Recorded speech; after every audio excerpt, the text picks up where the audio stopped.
Í þessu sýnidæmi verið að nota 5. veldareglu og þegar maður með brot inn í sviga og veldi fyrir utan svigan, að þá fer veldið á bæði gildin, bæði fyrir ofan og neðanstrik. Þannig að við erum þá með 2 í öðru og x í öðru og svo reiknar maður náttúrulega úr 2 í öðru, það 2 sinni 2 eru 4 og þá lokar niðurstaða komin.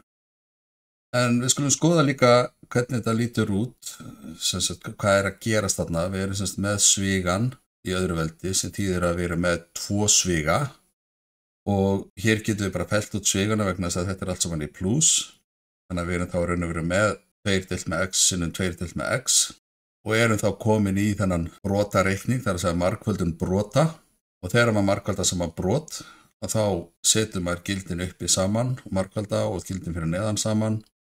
Og hérna fáum við 2 sinnum 2 sem eru 4 og x sinnum x sem eru x í öðru.